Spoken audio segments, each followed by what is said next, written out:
bigger the goal, the bigger the challenge. Yep. My mentor said, you can judge the size of the man by the size of the problem it takes to knock him out.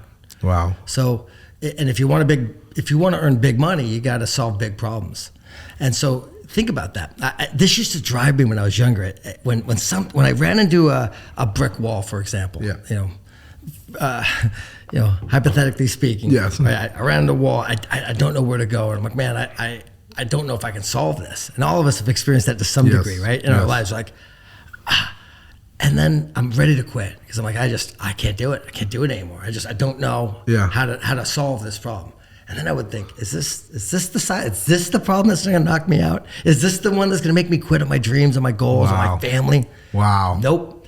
And it's either over, under, through, or I'll blow the damn thing up. I'm going to get through it.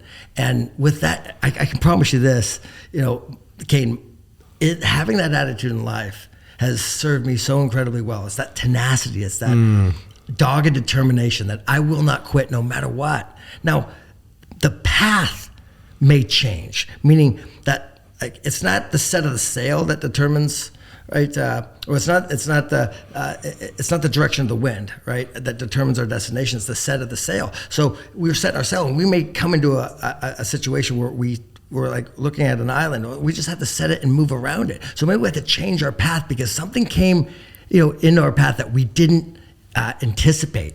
We weren't counting on, and we could quit there, or we could say, you know what? Let me just change this direction, and that direction. And sometimes that's in a business. I'll give you an example.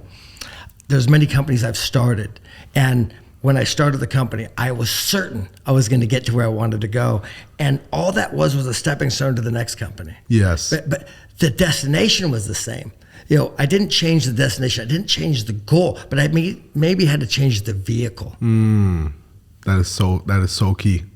100%. What are some of the hardest lessons that you've learned? Because I always, when we sat down, I think a few weeks ago when you came down here, I had asked you, what advice would you give to your 24-year-old self? Because, you're a very successful businessman. You've been through the ups and downs of life. What are some of the biggest or hardest lessons that you've learned so our listeners who are mostly my age and younger, could take value from?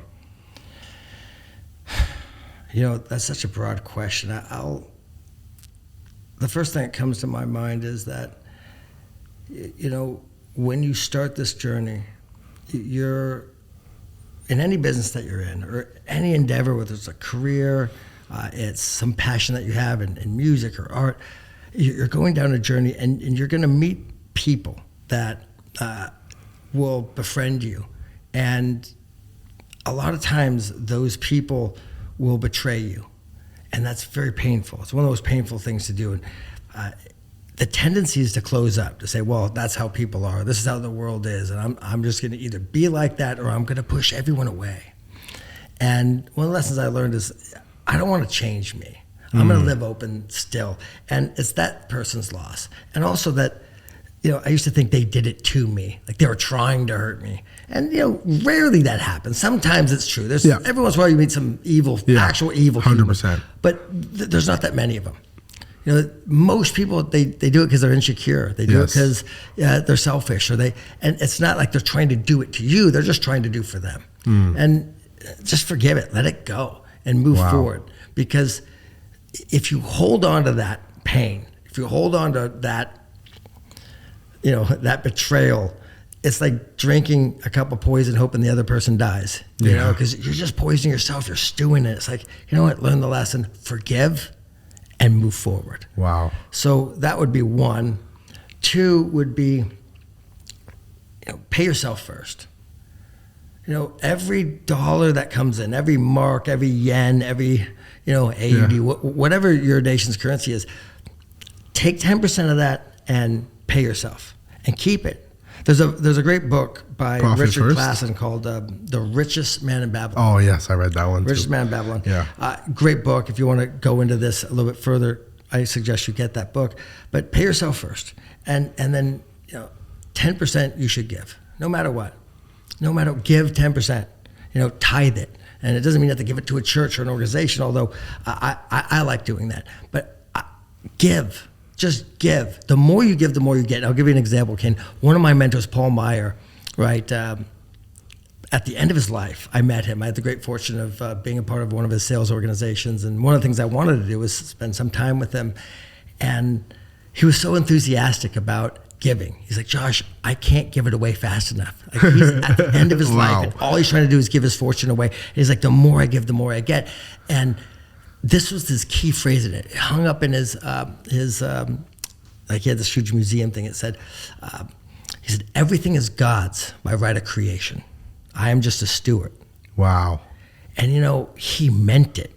He really meant it, and he lived that way. So if you, I'll say this because I've been up and down. I've been homeless 3 times in my life. Really? Yeah.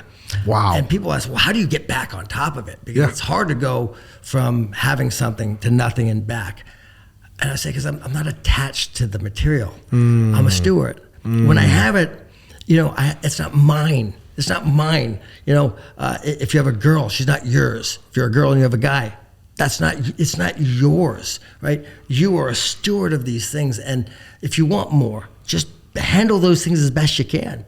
Wow. Because in the end, it all goes back in the box. We're here for a moment. So I've really embodied that everything is God's by right of creation. I'm a steward, and my job is to do good with what I have. And I must admit, I haven't always done that. I've failed many, many times.